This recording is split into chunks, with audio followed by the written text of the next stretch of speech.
Cara, eu acho que as urnas foram fraudadas mesmo. Eu acho que, na real, o Lula foi eleito no primeiro turno. É polêmico dizer o óbvio, mas assim, chega a ser inocência pensar que as urnas precisaram ser fraudadas no Brasil pro Lula ganhar. Me surpreende ainda que tenha tanta gente pensando que o país onde a MC Pipoquinha é tratada como deusa, enquanto várias professoras que deram a vida pra proteger os seus alunos em atentados são esquecidas, não elegeu mesmo um condenado por corrupção em todas as instâncias. Cara, o país onde o bandido sai primeiro da audiência de custódia que o policial, o país onde todo caminhão que tomba é saqueado, o país onde as pessoas não podem ver um erro numa promoção de uma empresa que já querem tirar proveito, o país onde o fulano vai na Zara só pra ficar procurando preço em euro pra levar roupa de graça, não tem a mínima chance de dar certo. Metade do Brasil realmente mereceu o Lula, bicho. Lula é o pai dos pobres mesmo, mas é aquele pai que chega bêbado em casa, bate na mulher, xinga os filhos, gasta todas as economias de casa pra comprar pinga e quando é preso ainda chama a esposa de louca. O Brasil é a eterna mulher de malandro, né? Então o PT se elegeu em 2003, se elegeu em 2006,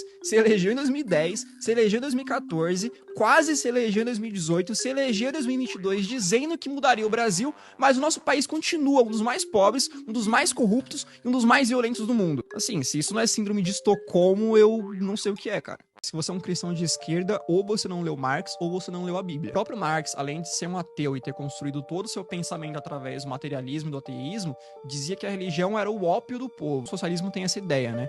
De que a religião, principalmente o cristianismo, é uma arma que a burguesia encontra para manipular a tal classe trabalhadora e fazê-la acreditar numa busca constante e idealizada pela felicidade, além de servir para manter os mais pobres obedientes. Essa é a tese dessa galera. Os preceitos de não matarás e não roubarás, que são muito caros para nós cristãos, não passam de conceitos deturpados de bondade para essa galera. Não à toa, por exemplo, o Lenin tinha vários ensinamentos de matar, de usar o terror como arma política, de usar o terror e a morte como arma revolucionária. Marx dizia abertamente que a família, um valor muito caro também importante para todos os cristãos, presente na Bíblia, era uma instituição capitalista e opressora que deveria ser destruída. Todos os países onde a esquerda avançou, seja com governos progressistas ou de fato com revoluções, perseguiu de alguma forma católicos e evangélicos. Basta ver o que está acontecendo agora, infelizmente, na Nicarágua, onde um grupo de freiras brasileiras, por exemplo, foi expulso do país depois da milícia do Daniel Ortega, aliado do Lula, entrar invadindo e destruindo a igreja delas. Além de não fazer sentido ser cristão e socialista por causa da própria teoria marxista,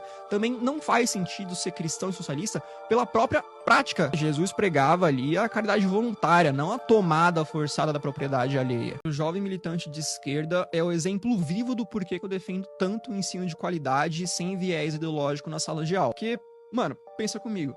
Se uma criança tem aula de português sem propaganda ideológica, ela cresce sabendo que ele já é um pronome neutro e que ele não passa de um delírio de militante carente por atenção. Se uma criança tem aula de educação financeira, ela cresce sabendo que dinheiro não dá em árvore e que só enriquece quem trabalha, administra bem o próprio dinheiro e que não vai ser nenhum político caridoso que vai tirar ela da lama. Só aí com essas duas coisas, o picanheiro da república vai perder uns 10 milhões de votos, pelo menos. Se uma criança tem aula de ciências e não uma cartilha ideológica, ela aprende que mesmo se você se mutilar e chilicar muito no Twitter, você vai continuar sendo um homem biológico ou uma mulher biológica, e que no final só existem dois gêneros, feminino e masculino. Se uma criança tem aula de matemática e não uma aula de afromatemática, sei lá o que é isso, ela vai saber que a economia não é um jogo de soma zero e que os bilionários não são os culpados pela miséria no mundo. Se uma criança tem uma aula de história de verdade e não um palanque ideológico no lugar da lousa, ela cresce sabendo, por exemplo, que países socialistas, todos eles terminaram da mesma forma, com genocídio, com fome, com ditadura e com morte. E se crescer homossexual, não vai usar a camisa do assassino de homossexuais Che Guevara.